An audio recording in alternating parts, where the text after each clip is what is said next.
ସମସ୍ତଙ୍କୁ ନମସ୍କାର। ଯୋଉମାନେ ଏଇ ଅନଲାଇନ ସଭାରେ ଯୋଗ ଦେଇଛନ୍ତି ସେମାନଙ୍କୁ ପ୍ରାରମ୍ଭରୁ ଧନ୍ୟବାଦ। ଆଜିର ସଭାର ଆମ ଏକାଡେମୀର ଅଧ୍ୟାପିକା ସଙ୍ଗୀତା ମ୍ୟାଡାମ,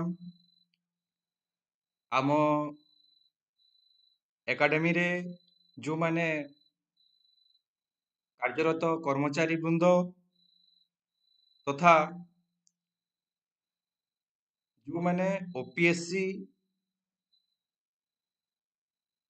ସିପିଇଟି ବିଭିନ୍ନ କମ୍ପିଟିଟିଭ ପରୀକ୍ଷାରେ ତଥା ନେଟରେ ସଫଳ ପାଇଛନ୍ତି ସେ ଛାତ୍ରଛାତ୍ରୀ ମାନେ ଏବଂ ଯୋଉମାନେ ଅପେକ୍ଷା କରିଛନ୍ତି ଆଗାମୀ ସମୟରେ ନେଟ୍, ପିଜିଟି କିମ୍ବା ଓପିଏସସି ପାଇଁ ସେଇମାନଙ୍କୁ ଅଭିନନ୍ଦନ।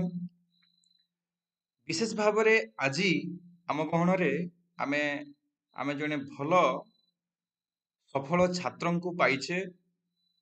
ଛାତ୍ର ଏବଂ ଉଭୟ ଶିକ୍ଷକ, କିନ୍ତୁ ତାଙ୍କର ଯୋଉ ନମ୍ରତା ଏବଂ ଭଦ୍ରତା ବେଳେ ବେଳେ ମତେ ଆକର୍ଷିତ କରେ। ଅନେକ ଛାତ୍ରଛାତ୍ରୀ ବିଭିନ୍ନ ପରୀକ୍ଷା ପାଇଁ ପରିଶ୍ରମ କରନ୍ତୁ, କିନ୍ତୁ ଜଣଙ୍କ ପାଖରୁ ତାଙ୍କ ପରିଶ୍ରମର ଅନୁଭୂତି ଯେତେବେଳେ ଆମେ ପାଇବା, ତାଙ୍କର ଭୁଲ ତ୍ରୁଟିର ତାଙ୍କ ସଂଶୋଧନର ଶୈଳୀ ଯେତେବେଳେ ଆମେ ଜାଣିବା, ଆମକୁ ଆଉ ଟିକେ ସୁବିଧା ହୁଏ ସେ କ୍ଷେତ୍ରରେ ଆଗକୁ ଆଗେଇବା ପାଇଁ। ଆମେ ବିଶେଷ ଭାବରେ ଅନେକ ପିଲାଙ୍କୁ ତ ଯୋଡ଼ି ପାରିବା ସମ୍ଭବପର ନୁହେଁ। ତାଙ୍କ ଭିତରୁ ଜଣେ ଦେବେନ୍ଦ୍ର ଭୋଇ, ବଲାଙ୍ଗୀର ଜିଲ୍ଲାର ଜଣେ ବ୍ୟକ୍ତି, ତାଙ୍କୁ ଆମେ ଏ ସଭାରେ ପାଇଛେ। ଆମ ଅନୁଷ୍ଠାନର ମଧ୍ୟ ସେ ଜଣେ ଛାତ୍ର। ମୁଁ ତାଙ୍କୁ ଭିଡିଓଟା ଅନ୍ କରିବା ପାଇଁ କହିବି। ସେ ନେଟ୍ ସମ୍ପର୍କରେ କିଛି କଥା ତାଙ୍କର ସ୍ୱ ଅନୁଭୂତି କହିବେ ଯେ ସେ କିଭଳି ଭାବରେ ପ୍ରିପାରେସନ କରନ୍ତି। ଏବଂ ମୁଁ ଫାଷ୍ଟରୁ କହିଦେବାକୁ ଚାହେଁ ଯେ ଜଣେ ପିଲା ଯେତେବେଳେ ନ ଚାହିଁବ ବା ପିଲା ଯେ ସମ୍ପୃକ୍ତ ଛାତ୍ର ଯେତେ ପର୍ଯ୍ୟନ୍ତ ନ ଚାହିଁବ ସେ କେବେ ସଫଳ ହେଇପାରିବ ନାହିଁ। ଜଣେ ଅନ୍ୟମାନେ ଯେତେ ଚାହିଁଲେ ମଧ୍ୟ ସେ ଚାହିଁବା ଏବଂ ନିଜେ ଚାହିଁବା ଭିତରେ ପାର୍ଥକ୍ୟ ରହିଛି। ଏବଂ ସେମିତି ଚାହୁଁଥିବା ମାନେ ତାଙ୍କ ଗୋଟେ ଭଲ ଗୁଣ ହଉଛି ଯେ ଗୋଟେ ବହିରୁ ପଢିକି ସେ ନୋଟ ତିଆରି କରନ୍ତି ନାହିଁ। ଅନେକ ଗୋଟେ ବହି ଖୋଜନ୍ତି, ବହୁ ସୋର୍ସ ଦେଖନ୍ତି। ଇ ହଉଛି ଗୋଟେ ପ୍ରକୃତ ଅନୁସନ୍ଧିତ୍ସା ରଖୁଥିବା ଛାତ୍ର ବା ଅନ୍ୱେଷଣା ରଖୁଥିବା ଛାତ୍ରର ଗୁରୁତ୍ୱତା। ତେବେ ମୁଁ ଆଉ ବିଶେଷ କିଛି କହିବି ନାହିଁ।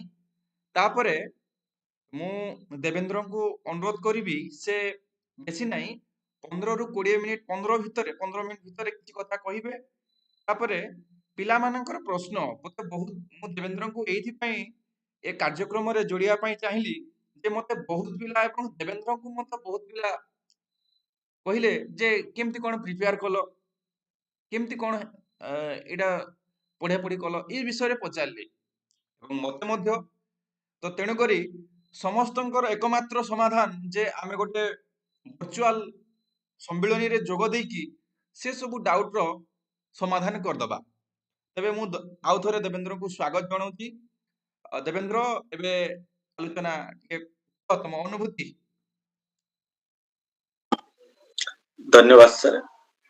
ସମସ୍ତଙ୍କୁ ନମସ୍କାର, ଶୁଭ ସନ୍ଧ୍ୟା ଆଉ ଅଭିନନ୍ଦନ ଜଣାଇବି।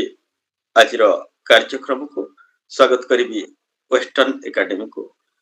ଦେଖନ୍ତୁ, ଆପଣ ଯେଉଁ ବର୍ଗର ହେଇଥାନ୍ତୁ ନା କାହିଁକି, କୌଣସି ପରୀକ୍ଷା ଯଦି ଦେବାକୁ ଯାଉଛନ୍ତି, ପ୍ରଥମ କଥା ଆପଣ ନିଜକୁ ନିଜେ ଗୋଟେ ଛାତ୍ର ବୋଲି ମନେ କରିବାର ଅଛି।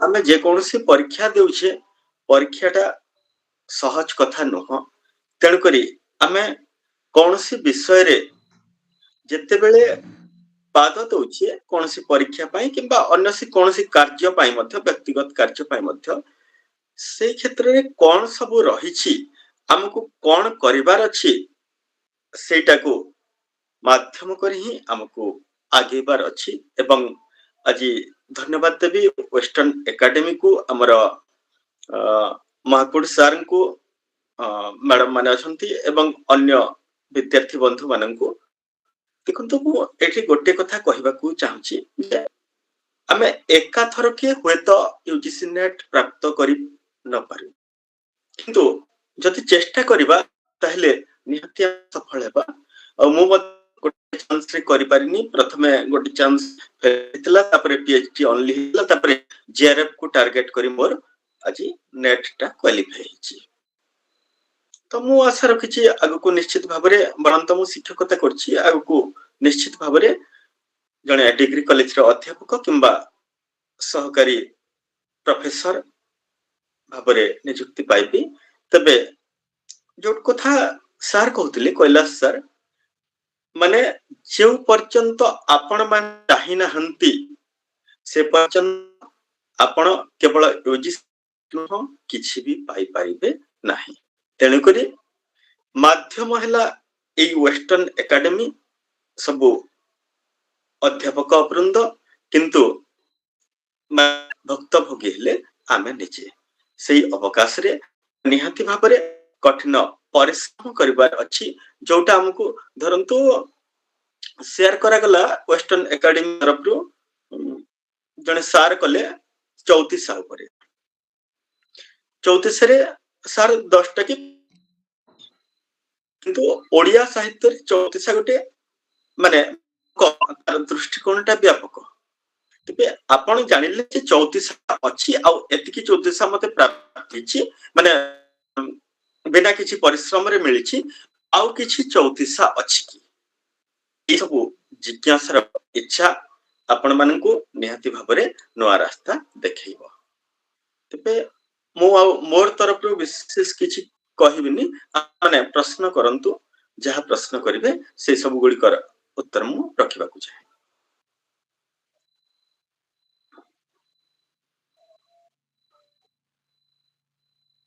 सर ठीक अछि मु वर्तमान समस्त उन्मुक्त कर दोची मंच को जो माने प्रश्न किछि पचारिबे नेट संक्रांतीय पचारि पारिबे देवेंद्र को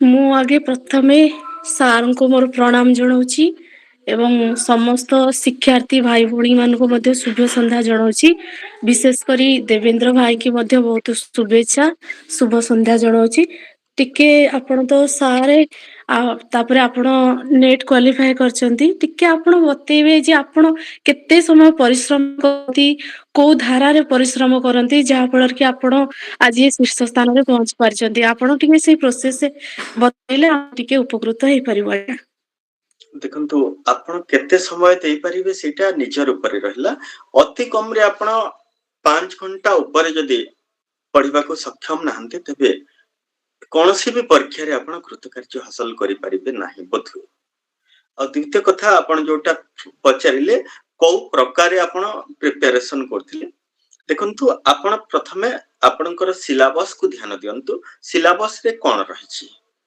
सिलेबस रे हमर केवल विषय नहीं पेपर 1 भी अच्छी पेपर 1 रे हमको 10 गोटी पढ़िबार अच्छी तो उभय पेपर रे हम 10 20 टी विभाग पढ़िबार अच्छी तो 20 ते बेले पढ़िचे पेपर 1 को हमें अणदेखा करिबार कोनोसी आवश्यक अपन 1 को अणदेखा करूछंती ताहले आपण सफलता प्राप्ति करि परिबे नाही काहे कि ना पेपर 1 जे मार्क बहन करूची 2 मध्य सेतिकी मार्क बहन करूची आ पेपर 2 टा जते बेले निजर विषय आमे निहाती भाबरे किछि ना किछि पेपर 2 को जानिछु आ पेपर 1 को सेही परिप्रेक्षी रे निहाती भाबरे हमकु अधिक पढिबार अछि तो ସାର୍ ଆପଣଙ୍କୁ ପେପର ଦିଲା ମାର୍କ ଏବଂ ପେପର 1 କେତେ ଦେଇଥିଲା ଟିକେ କହିବେ ଆଜ୍ଞା।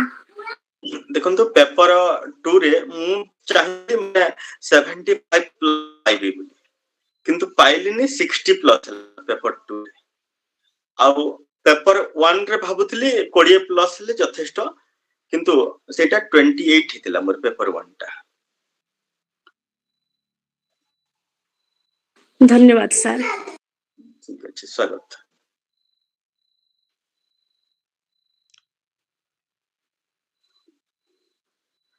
ओके प्रश्न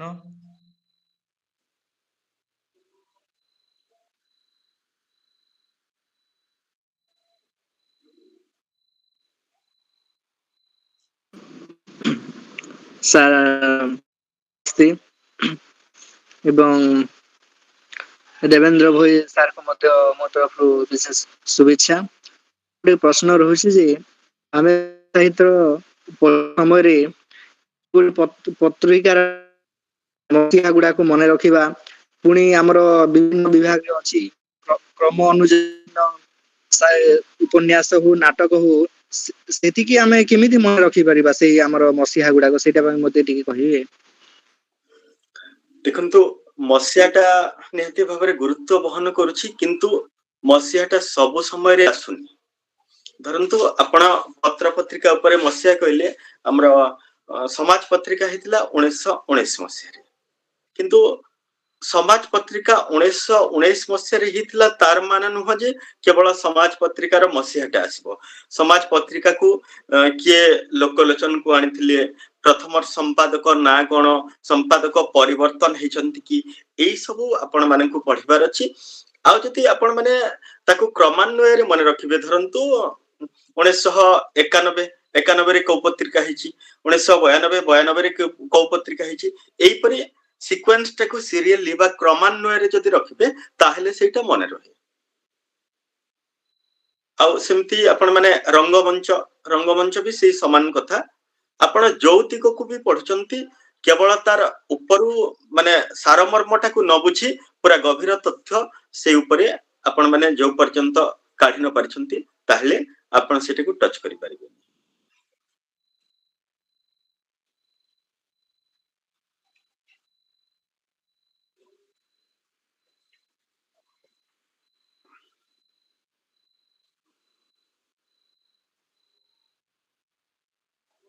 आउ केही प्रश्न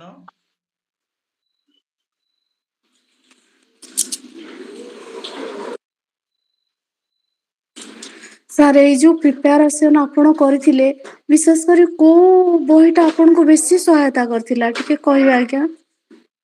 देखंतु जतेबेले हमर कैलाश सर प्रथमରୁ कहउतिले सेतेबेले आपण माननक पई से कहि रखिचंती जे मु कोनोसी निर्दिष्ट गोटे बहिरु माने नोटटा करिनी अनेक पुस्तक अनेक प्रकार पीडीएफ अनेक माध्यम दे मु गति करछि तो माने आपण माने जति कोनोसी यूनिट को जानिबा को चाहचंती ताहले सरଙ୍କ पाखरु मोर नंबरटा होय तो नै जाई पारंती मु जदि मोर नंबर देबारे एठरे माने होय तो देई न पारे तो आपण माने सरଙ୍କ ठारू नंबरटा नै जाई पारंती एवं सेई परिप्रेक्षी रे पचारिबे काहे कि ना धरंतु आपण सारला साहित्य जदि पचारिबे सारला साहित्य आपण माने कोन करिवे जदि कोनोसी गोटे ओडिया साहित्यर इतिहास कहार भी उठेले सेथिरो सारला साहित्य पाई जिबे किंतु आपण माने सेथि तारतम्य पाई जिबे जे डॉक्टर सुरेंद्र महाराणांकर ओडिया साहित्यर इतिहास रे सारला साहित्य संपर्क रे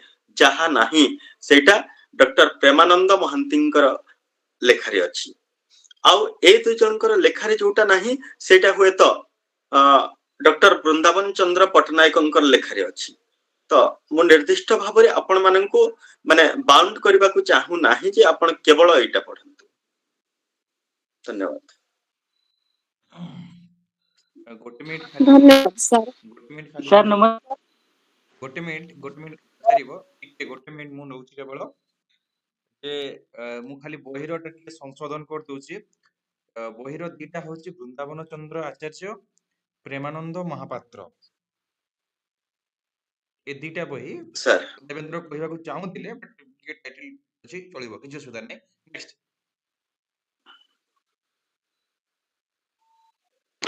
ସାର୍ ନମସ୍କାର। ସାର୍ ପାଶ୍ଚାତ୍ୟ ସାହିତ୍ୟ ପାଇଁ କୋଉ ବୁକ୍ ଫଲୋ କରିଥିଲେ ସାର୍ ଆପଣ? ପାଶ୍ଚାତ୍ୟ ସାହିତ୍ୟ ପାଇଁ ମଧ୍ୟ ମୁଁ ଗୋଟିଏ ବହି ନୁହଁ, ସେମିତି 4ଟି ନା 5ଟି ଗୋଟେ ଲିଷ୍ଟ କରିକି ଦେଇଦେବି, ସାର୍ଙ୍କୁ ମୁଁ ପଠେଇଦେବି। ମୁଁ କୌଣସି ହଁ ଠିକ ଅଛି, ମୁଁ ଗୋଟେ ଦିଟା କହିଦଉଛି ଯୋଉଟା ଇମ୍ପୋର୍ଟାଣ୍ଟ, ଯଦି ସେ ବହିଟା ମିଳୁଛି ତ ବହୁତ ଭଲ ହବ। ଯୋଉଟା ରିଡର ରେସ୍ପନ୍ସ ଥିଓରି, ଡିକନଷ୍ଟ୍ରକ୍ସନ ଥିଓରି ଏବଂ କନଷ୍ଟ୍ରକ୍ସନ ଥିଓରି, ଆମେ ଯାକୁ ଷ୍ଟ୍ରକ୍ଚରାଲିଜିମ କହୁଛୁ, ଏ ତିନୋଟି ବହି ପାଇଁ ଚିତ୍ତରଞ୍ଜନ ଦାସଙ୍କର ଗୋଟେ ପାଶ୍ଚାତ୍ୟ ସମାଲୋଚନା ତତ୍ତ୍ୱ ବହି ଅଛି, ସାମ୍ପ୍ରତିକ ପାଶ୍ଚାତ୍ୟ ସମାଲୋଚନା ତତ୍ତ୍ୱ।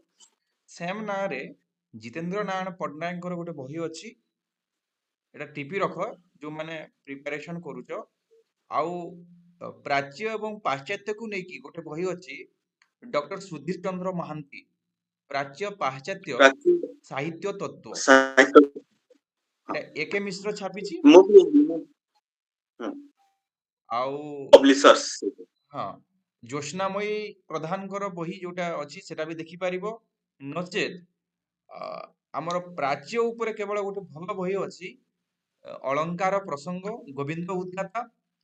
ନଚେତ୍ ଆମର ଭାରତୀୟ ସାହିତ୍ୟ ତତ୍ତ୍ୱ, ବନମାଳୀ ରଥ, ଏତିକି ବହି ହଉଛି ଅଥେଣ୍ଟିକ ବୁକ୍ ହେଲା। ଆଉ ଯଦି ବିଶେଷ ଭାବରେ ଯୋଉମାନେ ଦେଖିବାକୁ ଅସୁବିଧା ନାହିଁ, ନାରାୟଣ ସାହୁଙ୍କର ଗୋଟେ ସମ୍ପାଦନା ବହି ଅଛି, କେସି ପ୍ରଧାନ, କୃଷ୍ଣଚନ୍ଦ୍ର ପ୍ରଧାନଙ୍କର ଗୋଟେ ବହି ଅଛି ଯେ ବୋଧେ ପାଶ୍ଚାତ୍ୟ ସମାଲୋଚନା ସାହିତ୍ୟ ତତ୍ତ୍ୱ ସମ୍ପାଦନା ବହି, ସେଥିରେ ଅଛି। ନାରାୟଣ ସାହୁଙ୍କର ବି ଗୋଟେ ଅଛି, ପ୍ରାଚ୍ୟ ପାଶ୍ଚାତ୍ୟ ସାହିତ୍ୟ ତତ୍ତ୍ୱ, ନାରାୟଣ ସାହୁ ସମ୍ପାଦନା। ଏ ବହି ମାନେ ମଧ୍ୟ ଦେଖିଲେ କୌଣସି ମନ୍ଦ ନାହିଁ, କିନ୍ତୁ ବାକି ପୂର୍ବ ବହି ଗୁଡାକ ବିଶେଷ ଭାବରେ ନେଟ୍ କୁ ହଉ ବା ଆଉ କୌଣସି ପରୀକ୍ଷା ପାଇଁ ଟିକେ ବେଶୀ ହେଲ୍ପଫୁଲ ମତେ ଲାଗେ ହେଲା। ପାଶ୍ଚାତ୍ୟ ସାହିତ୍ୟଟା ଓଭରଅଲ ଭଲ, ହଁ, ସେଥିରୁ ମ୍ୟାକ୍ସିମମ୍ କ୍ୱେଶ୍ଚନ ଟା ଆସିଯାଉଛି।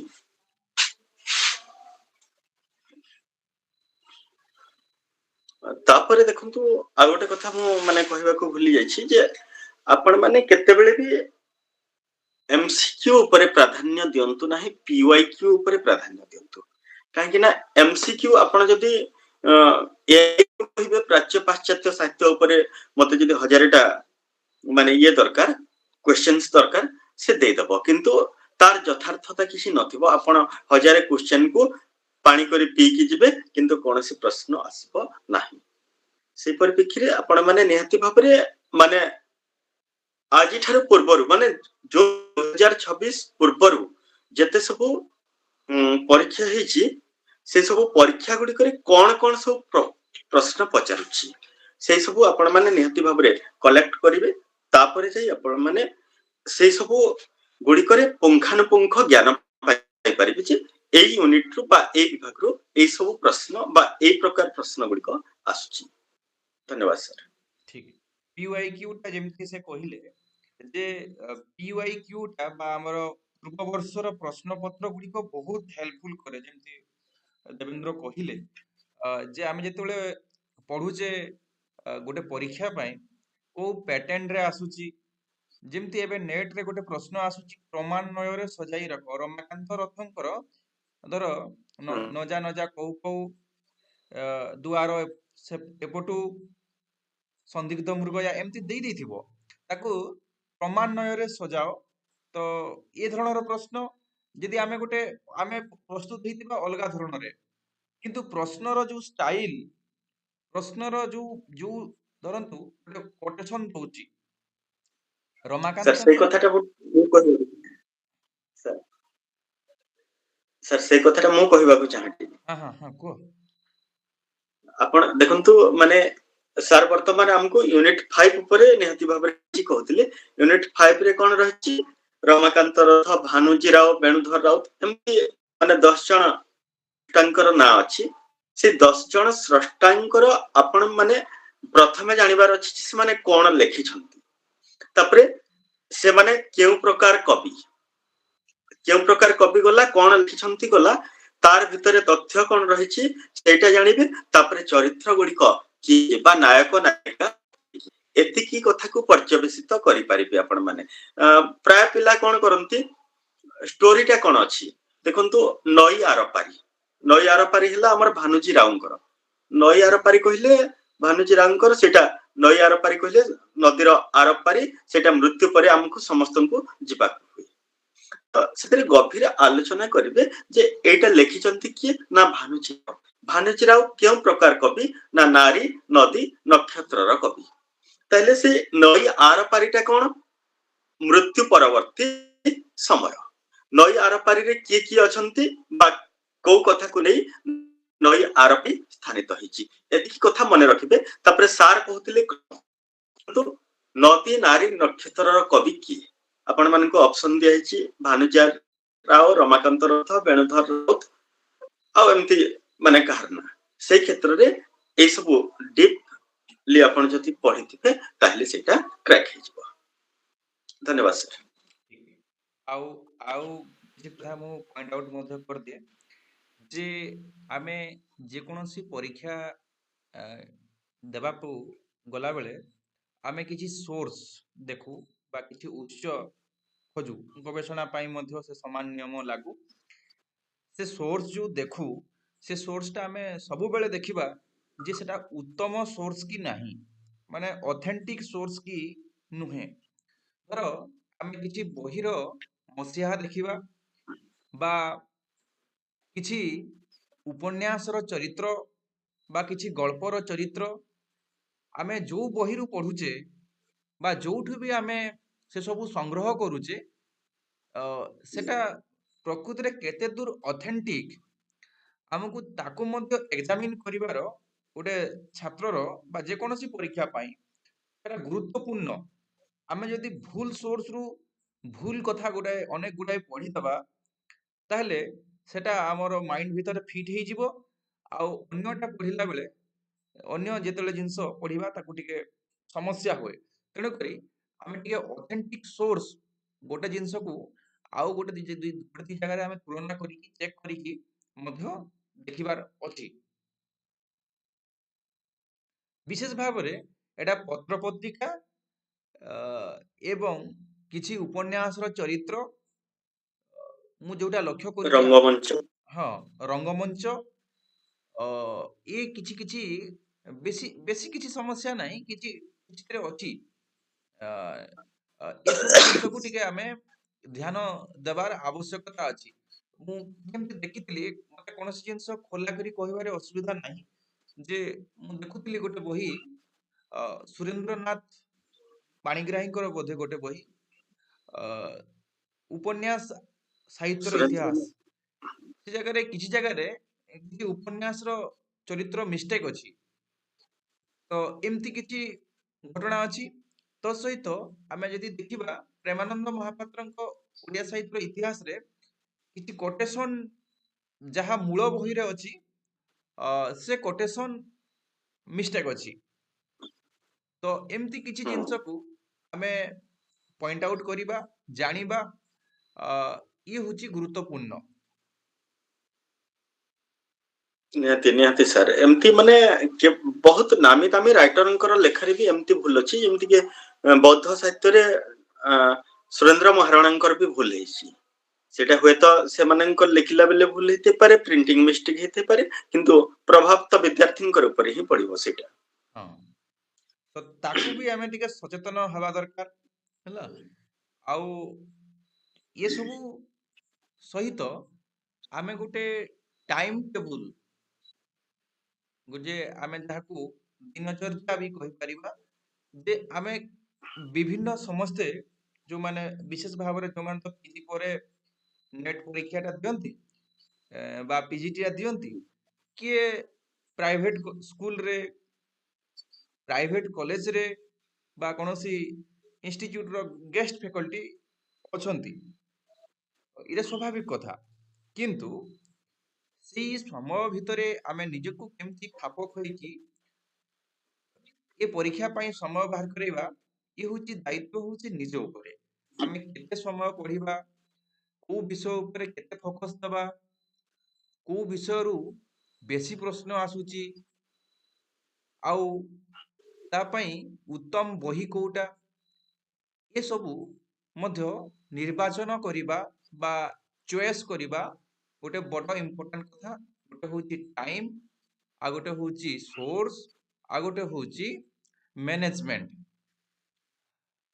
ଏ ସବୁ ଜିନିଷକୁ ଆମେ ଟିକେ ଧ୍ୟାନ ଦେବା। ଏ ଛୋଟ ଛୋଟ ଜିନିଷକୁ ଯେତେବେଳେ ଆମେ ଧ୍ୟାନ ଦେବା,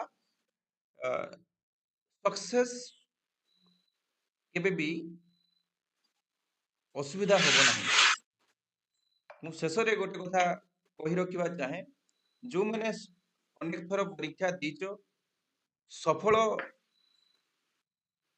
ହେଇନାହଁ, ସେମାନେ ଗୋଟେ କଥା ମନେ ରଖିବା ଉଚିତ ଯେ ଯୋଉମାନେ ତମକୁ ହସୁଥିଲେ, ତମେ ଯଦି ସଫଳ ନହବ ସେମାନେ କଣ ଭାବିବେ, ଏ କଥାଟା ସବୁବେଳେ ମନେ ରଖିବ।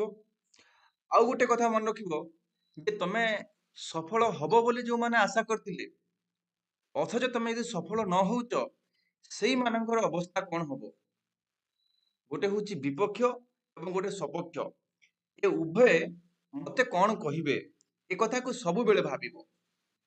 ଯେ ଯୋଉମାନେ ତମକୁ ହସୁଥିବେ ସେ କଣ ପାଇବ ନେଟ, ସେ କଣ ଚାକିରି କରିପାରିବ, ସେମାନେ କଣ କହିବେ ତମେ ଯଦି ନ ପାଇବ।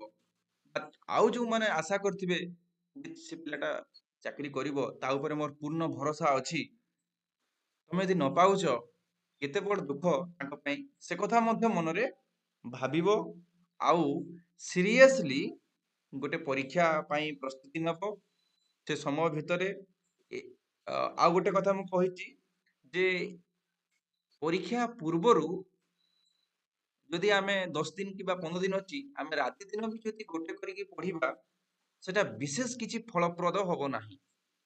ଆମେ ଯଦି ରେଗୁଲାର ପଢୁଛେ, ତାହେଲେ ସେଟା ଯେତେ ଇଫେକ୍ଟିଭ ହବ, ଆମେ ହଠାତ୍ କୌଣସି ଗୋଟେ ପରୀକ୍ଷା ପାଇଁ ହଠାତ୍ ନିଷ୍ପତ୍ତି ନେଇକି ପରୀକ୍ଷା ଦେବାଟା ସେତେ ଫଳପ୍ରଦ ହବ ନାହିଁ। ଇଏ ଗୋଟେ କଥା। ତ ଯୋଉମାନେ ବି ଯେତିକି ସମୟ ପାଉଛ ନିଜର ଅନ୍ୟାନ୍ୟ କାର୍ଯ୍ୟ ସହିତ, କିଏ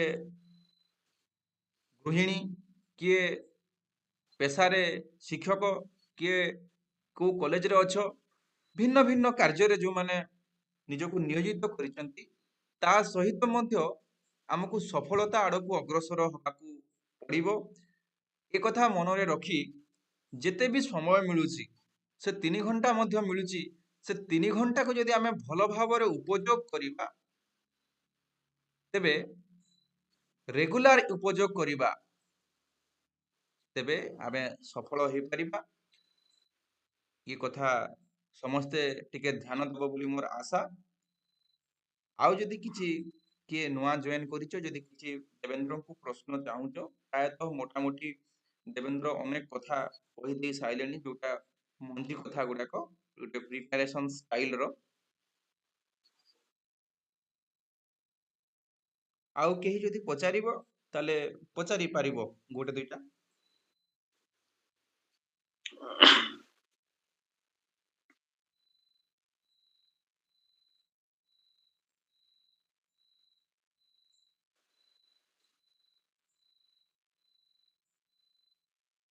ଠିକ ଅଛି। ସାର୍, ଆଉ ଗୋଟେ କଥା ମୁଁ କହିବାକୁ ଚାହେଁ, ମାନେ ସେଟା ହୁଏତ କେତେ ପରସେଣ୍ଟ ଭୁଲ ବି ହେଇପାରେ। ସମସ୍ତେ ପ୍ରାୟ ଟିକେ ଚେଷ୍ଟା କରିବେ ଯେ ନିଜସ୍ୱ ନୋଟକୁ ନିଜେ ତିଆରି କରିବା ପାଇଁ, କାହିଁକି ନା ଅନେକ ପୁସ୍ତକରୁ ଖୋଜି ଖୋଜି ନୋଟ ତିଆରି କରିବାଟା ବି ଗୋଟେ କଳା, ଆଉ ସେଇ କଳାଟା ଆମକୁ ଉପଯୋଗୀ ହୁଏ।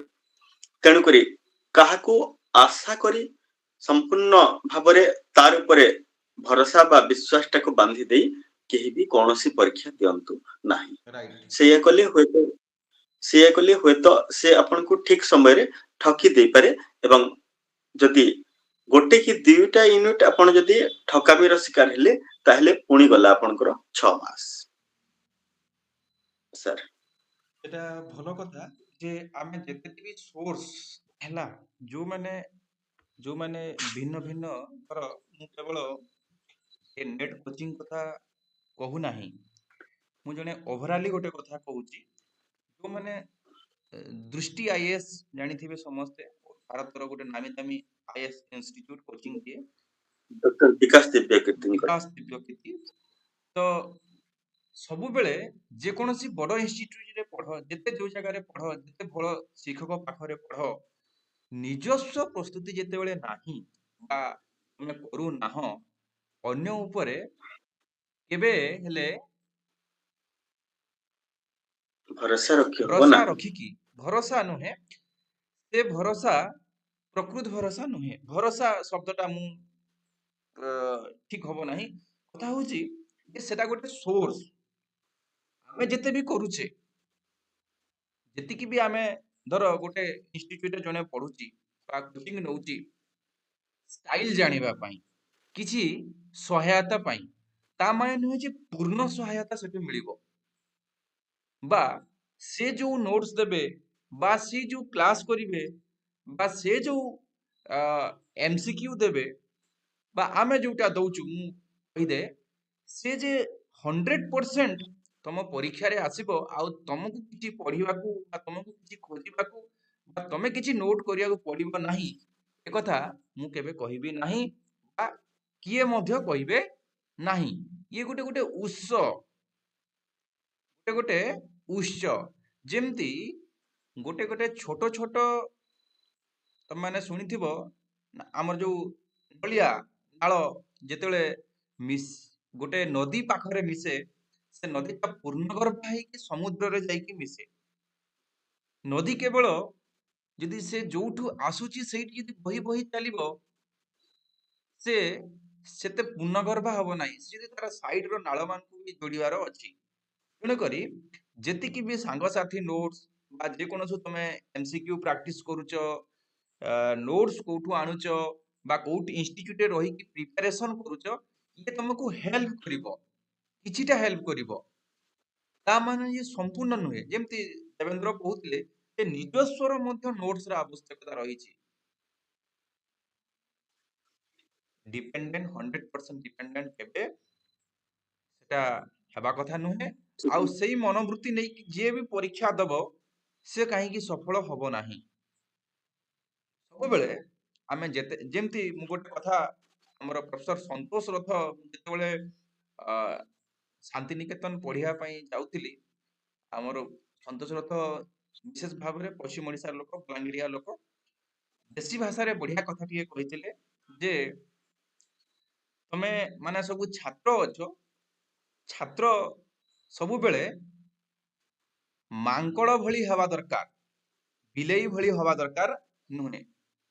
ବିଲେଇ ଏବଂ ମାଙ୍କଡ କେମିତି ନା, ତମମାନେ ସମସ୍ତେ ଦେଖିଥିବ ଯେ ମାଙ୍କଡ ଛୁଆଟା ତାର ମା ମାଙ୍କଡକୁ ଧରିକି ଥାଏ ଏବଂ ମାଙ୍କଡ ଏ ଗଛରୁ ସେ ଗଛକୁ ଡେଉଁଥାଏ।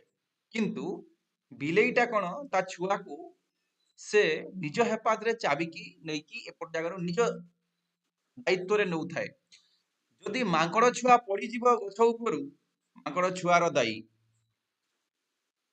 ମାଙ୍କଡ ଯଦି ବିଲେଇ ଛୁଆ ପଡିଯିବ, ବିଲେଇର ଦାୟୀ। ତେଣୁ ଆମେ ମାନେ ଛାତ୍ର ମାନେ ଯୋଉମାନେ ଅଛ, ଯୋଉମାନେ ବିଭିନ୍ନ ପରୀକ୍ଷା ଦେବାକୁ ଚାହୁଁଛ, ତ ତେଣୁକରି ତମେ ସବୁବେଳେ ମାଙ୍କଡ ଭଳିଆ ହେବା ଦରକାର,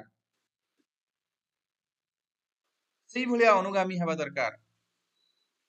ତେଣୁକରି ନିଜେ କେମିତି ବିଭିନ୍ନ ସୋର୍ସ ରୁ ଖୋଜିବ, ଯଦି ବିଫଳ ହଉଛ ନିଜସ୍ୱ ଭୁଲ। 100% ଯେମିତି ବିଲେଇ ଛୁଆ ମା ଉପରେ, ବିଲେଇ ଉପରେ ଭରସା କରୁଛି, ପଡି ଯାଉଛି, ସେ ଜାଗାରେ ମାର ଦୋଷ ହଉଛି, କିନ୍ତୁ କ୍ଷତି ହଉଛି କାର, ବିଲେଇ ଛୁଆର। ତ ତେଣୁକରି ଯେତେବେଳେ ବି ଆମେ ଯୋଉ ଛାତ୍ର ମାନେ ସମ୍ପୂର୍ଣ୍ଣ ରୂପେ ଗୋଟେ ଶିକ୍ଷକ ଉପରେ ଭରସା କରିବେ, ସେ ସମୟରେ ବିଲେଇ ଭଳିଆ ସମସ୍ୟା ହେଇପାରେ। ଏ କଥାକୁ ଟିକେ ବୁଝିବାକୁ ଚେଷ୍ଟା କରିବ ପିଲାମାନେ, ଆଉ ନିଜସ୍ୱ ଉଦ୍ୟମ ସହିତ ଭିନ୍ନ ଭିନ୍ନ ସୋର୍ସ ରୁ ସେଟା ହେଲ୍ପିଂ ହେଇଯିବ। ଠିକ ଅଛି।